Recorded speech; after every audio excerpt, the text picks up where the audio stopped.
Referensi adalah suatu informasi yang dijadikan rujukan. Ketahui 4 tujuannya. Secara umum, referensi adalah suatu informasi yang dapat dijadikan sebagai rujukan atau sumber acuan untuk mempertegas suatu pernyataan yang disampaikan. Pendapat lain juga mengatakan bahwa arti referensi adalah sesuatu yang digunakan oleh pemberi informasi untuk mendukung atau memperkuat pernyataannya.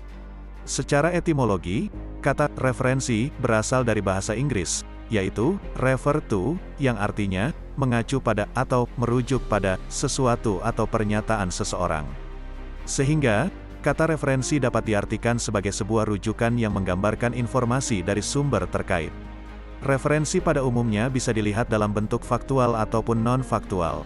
Referensi faktual umumnya dalam bentuk objek faktual, statistik, kesaksian, dan lainnya. Sedangkan referensi non-faktual umumnya berbentuk cerita, hipotesis, kutipan sastra, dan analogi.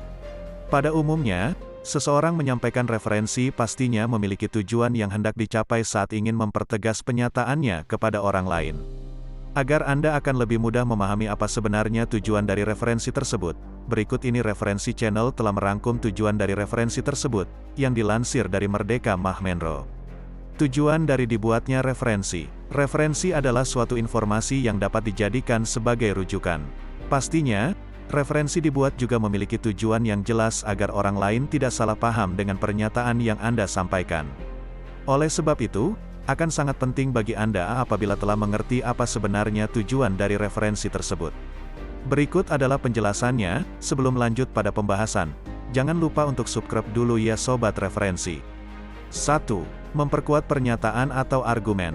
Biasanya suatu informasi yang disampaikan, baik melalui pernyataan maupun tulisan, membutuhkan rujukan untuk memperkuat pernyataan tersebut. Dengan adanya referensi, maka suatu pernyataan atau argumentasi memiliki landasan dan dasar yang kuat sehingga dapat dianggap sebagai pernyataan yang bisa dipertanggungjawabkan. 2. Menghindari adanya plagiarisme. Referensi adalah sumber informasi. Maka dari itu, setiap karya seseorang, jurnal, penelitian, dan lainnya, merupakan hak kekayaan intelektual dari penulis tersebut.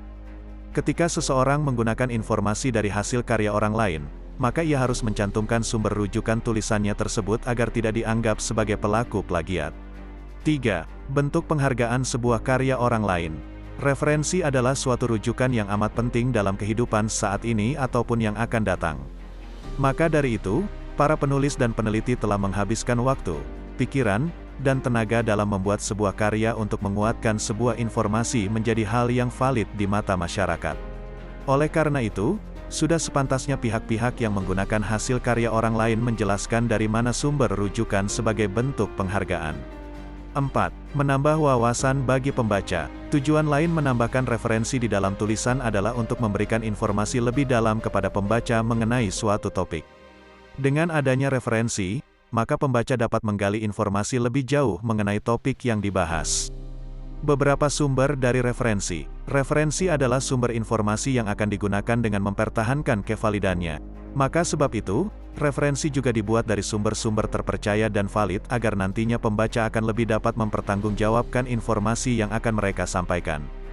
Biasanya, beberapa referensi akan mengacu kepada sumber-sumber yang dianggap valid dan dapat dipercaya keasliannya. Berikut ini beberapa sumber referensi yang biasanya digunakan. 1. Jurnal. Jurnal adalah tulisan khusus yang memuat artikel tentang suatu bidang ilmu tertentu yang ditulis oleh seseorang yang kompeten di bidang ilmu tersebut. Jurnal hasil karya seseorang dapat dijadikan referensi, baik itu jurnal cetak maupun jurnal online. 2. Buku. Referensi adalah informasi yang ingin disampaikan atas kevalidannya. Maka dari itu, referensi sendiri juga tidak akan terlepas dari yang namanya buku. Buku adalah kumpulan kertas atau bahan lainnya yang berisi informasi dalam bentuk tulisan, gambar, atau tempelan. Informasi di dalam buku dapat dijadikan sumber referensi dalam membuat sebuah karya tulis atau karya ilmiah. Banyak buku yang dapat dijadikan sumber referensi karena buku sendiri adalah sumber tertulis yang sangat cocok dijadikan referensi karena telah mencakup banyak informasi yang ingin dicari dan akan dapat memperkuat pernyataan Anda. 3. Surat kabar atau majalah. Surat kabar atau majalah merupakan salah satu media informasi yang berisi artikel berita, gambar, opini, cerita, dan informasi lainnya. Surat kabar atau majalah bisa dijadikan referensi tulisan, namun agak jarang digunakan karena cukup sulit untuk menemukan konsep atau ide utama dalam tulisannya. 4. Internet. Ada banyak sekali website di internet yang memuat berbagai informasi, baik untuk keperluan penelitian maupun untuk keperluan lainnya. Tidak adanya batasan dalam mencari hal apapun di dalam internet menjadikan hal ini dianggap lebih praktis dan efisien dibandingkan dengan mengumpulkan sumber tertulis ataupun yang lainnya. Namun, tentu saja hanya website-website yang memiliki integritas baik yang dapat dijadikan sumber rujukan.